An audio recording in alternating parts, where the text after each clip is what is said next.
inna lillahi wa inna ilayhi raji'un. Ó mà ṣe o lánàá tọ́sídẹ̀ẹ́ ní gudugbẹ̀ ńlá já o láwùjọ àwọn mùsùlùmí níjọba ìbílẹ̀ erékùṣù èkó ìyẹn Lagos Island nígbà tí wọ́n kéde ikú Amiru Kamorudeen Jimoh Ajala. Orí ìrun wọn sọ pé eru ti sungi o tí ẹlẹ́rú mú ẹrú ẹ̀ lọ. Wọ́n ní gẹ́gẹ́ bí ìṣe àfáà onísùnà yìí wọ́n ló gba àwẹ̀ lánàá tọ́sídẹ̀ẹ́ kó tó gba ọ̀dọ̀ ìyálé ẹ̀ lọ yẹn ẹ̀yà kàfáyà níbi tí ó ti lọ ṣínú. Bó sì ti ṣínú ọ̀hún tán ni ó bá ọ̀kan lára àwọn ọmọ ẹ̀ sọ̀rọ̀ kí ìmáàmù Àjàlá tó gba mọ́ṣáláṣí lọ o. Ìrun tó lọ kí náà ni ó ń kí lọ́wọ́ tí ikọ́ gbé e lórí ìrun. Ọ̀rọ̀ tó sì tẹ̀lé náà ni la ilaha illallah lẹ́nu mùsùlùmí tòótọ́ yìí tí àwọn jàmáà pàpà sì sáré sí i. Ṣùgbọ́n kí wọ́n tó gbé e dìgbàdìgbà dé ọsibítù general wọ́n ní nǹkan ti ṣe Àjàlá o. Ọ̀kan lára àwọn ọmọ ìsàlẹ̀ Èkó tí wọ́n ṣe ti Ọlọ́run tí wọ́n gbà fún aṣáájú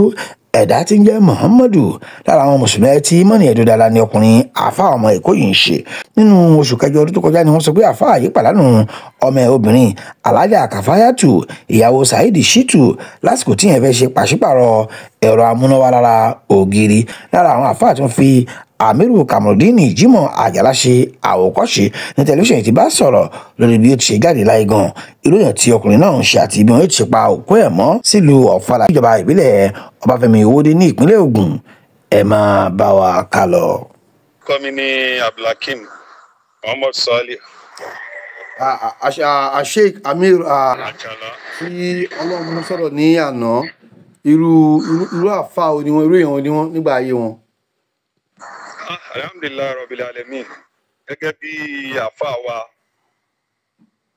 tí wọ́n máa ń sọ nípa wọn àti báwa náà ṣe mọ̀ wọn. Àkọ́kọ́ ni pé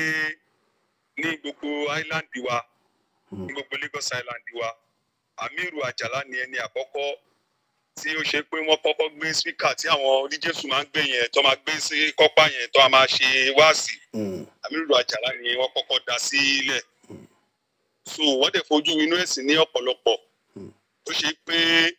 wọ́n rí àwọn ìdààmú ní ọ̀tún wọ́n rí àwọn ìdààmú lósì nítorí pé ọmọ Èkó ni wọ́n. So bọ́ọ̀ ìwájú ọmọ Èkó gẹ́gẹ́ bá ṣe mọ̀ wípé láwọn ọgbà tí àwọn ń lo ìgbà tó ṣe pé gbà ọ̀dọ̀ wọn wọ́n jẹ́ tó ṣe pé ẹbọ pọ̀ nígbà yẹn. Amiru Ajala wá jẹ́ nìkan tó ṣe pé wọ́n dúró déédéé pẹ̀lú Islam.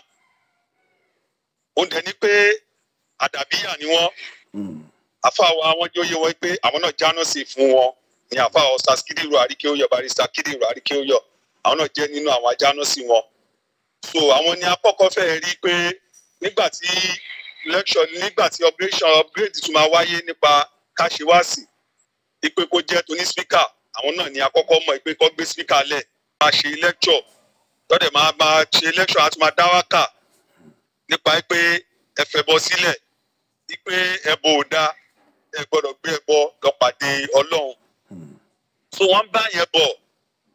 lórí pé orí dáwà yìí náà lọ́wọ́ kúlódé pé Ọlọ́run wá jogún mọ́ṣáláṣí Àjàdíláwà tọ́lọ́run jogún ẹ̀ fún wọn.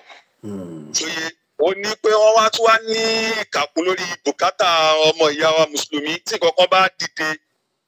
láburú bóyá ìbànújẹ́ kan ṣẹlẹ̀ sí ọmọ ìyá tó jẹ́ mùsùlùmí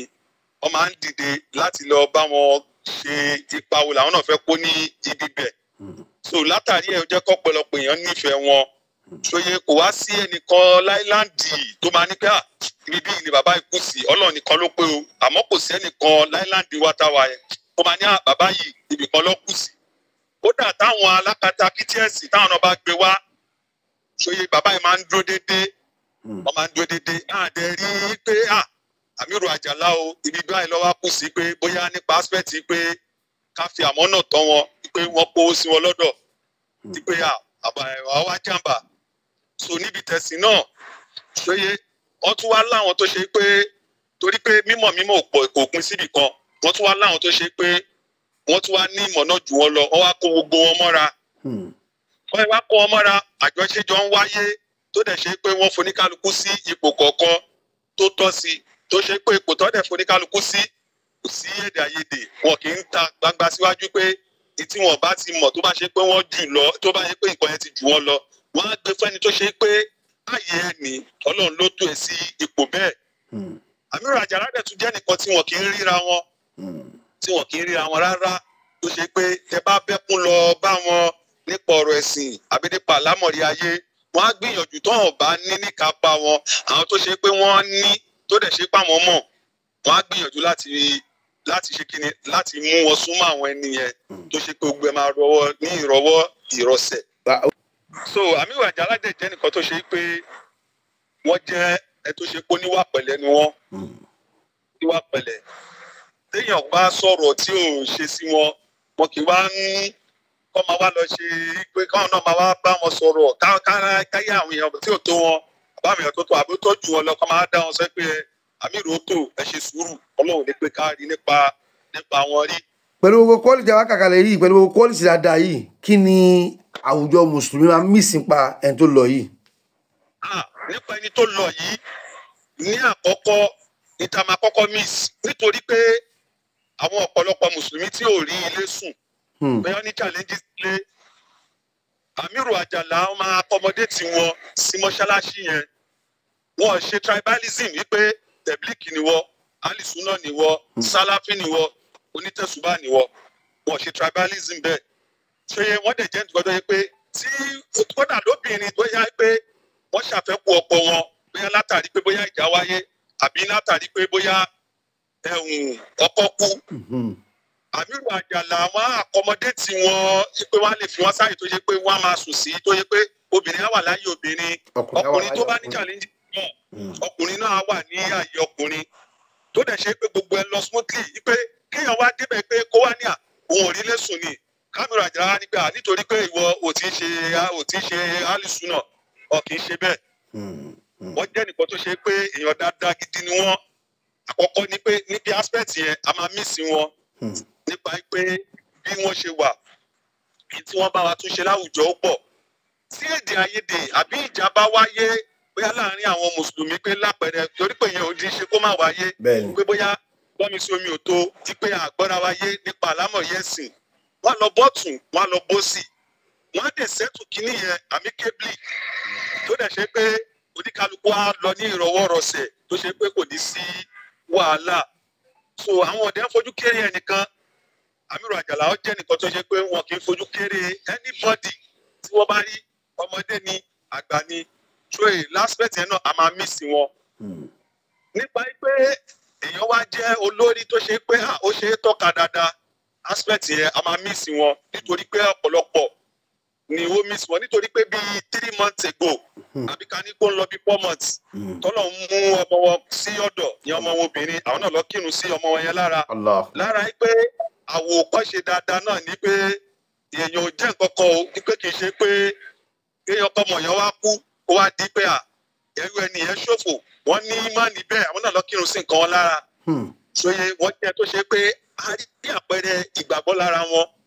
ìgbàgbọ́ tó wá nìyẹn wọ́n tún wá ń ṣiṣẹ́ tọ̀ tó ṣe pé ara yóò lè sọ pé ibi báyìí ni Amiru Ajala kù sí nísìnyí tábà ní pé ìjà wáyé láìláńd ìsìlápàdà gbé alápẹ láspẹ̀tì àtúntì máa mí sọ pé ìjà wáyé láàrin àwọn mùsùlùmí nísìnyí tá la fẹ́ lọ pè tó jáfà dúró déédéé tó a máa mí sí wọn náà láspẹ̀tì yẹn so ikú wọn ó jẹ́ tó fọwọ́ kọ̀yàn lẹ́mìí púpọ̀ ìyẹn jà kọ́kọ́ agbègbè kejì ní pé àkọ́tún bá wọn dúpẹ́ ní pé irú èmi jẹ́ kan tí mo jowú kú wọn irú èmi jẹ́ kan torí wọn ní orí irun náà ni Ọlọ́run ní pé kí wọ́n lọ́lẹ̀ so alhamdulilayi wọ́n ṣe wá lọ́lẹ̀ níjọ́ Thursday ní tó dájú ní pé mùsùlùmí kì í fòkú falẹ̀ Ànábì dẹ̀ sọ ipa púpọ̀ nípa pé mùsùlùmí tó bá wọlé sùn nínú sàárè lọ́jọ́ Jímọ̀ ní pé gbogbo tó bá ṣẹlẹ́ṣẹ̀ wọ̀ níbí. Allahu Akbar. so ìlọ́jọ́ mojó kú wọn púpọ̀ gan-an ó dẹ̀ jẹ́ tó fọwọ́ kọ̀yàn lẹ́mìí but nítorí pé gbogbo wa náà àwáyé àmàkú náà ni but èyàn fẹ́ pé ẹ tó bá ti ń ṣe dáadáa téèyàn rà àǹfààní dáadáa lọ́dọ̀ ẹ̀ èyàn kì í fẹ́ di pé ó ṣàfẹ́kù ẹni yẹn. ṣé ọjọ́ wo ni ẹ̀yà ustaz ọjọ́ wo ni wọ́n máa sin wọ́n gan. ìní náà ni torí mùsùlùmí àmàlìsùn náà fòkú wọn balẹ̀ ní náà ni bàbá máa wọlé sùn. àgbà ọ̀nà kú ṣáà náà kú ni àgbà mẹ́rin náà kú lánàá. àná ní after máa bí kọ́ńkímọ́ group lọ́wọ́ náà ni wọ́n lọ́lẹ̀. Allahu Akbar orí ìrun náà wà tí ọlọ́gọ́ fi dé. orí ìrun náà wà ó fi lọ́lẹ̀. Allahu Akbar. so bọ́lọ̀ ṣe ní pé bọ́lọ̀ ṣe ní sáà mẹ́mí yẹn lọ́ọ̀lọ́ láti bẹ̀ náà nìyẹn. Allahu ṣé ó wá ti rẹ̀ wọ́n tẹ́lẹ̀ ni àbí kí nìkan tó fa sábàbí. kò dẹ̀ wọ́n tó ṣe wọ́n kò sí tó ṣe wọ́n. Allahu Akbar. ọlọ́kọ̀ ni pé kí ọlọ́jọ́ dé kí títán dé náà ni tó ọ̀dọ̀ ajínà síra wọn láwùjọ mùsùlùmí ní gbogbo ayé náà àti gbogbo àgbáyé káàkiri ọlá àṣegbò mùsùlùmí ayé pẹ̀lẹ́pẹ̀lẹ́ o àti kálukú wa náà so orúkọ yín lẹ́ẹ̀kan sí orúkọ mi ní Abdulhakeem Muhammad Sọ́lí. salamu alaikum. Wa alaikum salam wa rahmatullahi wa barakatuh.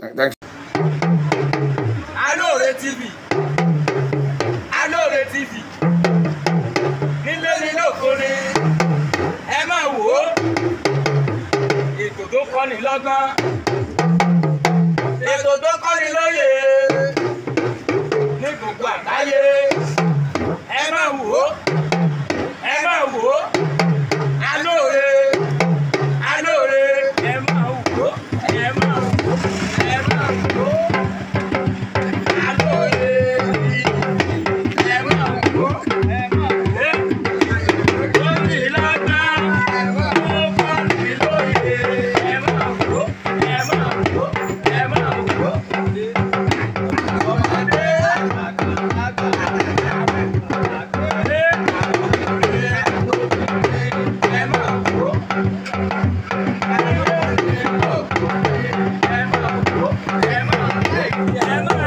ó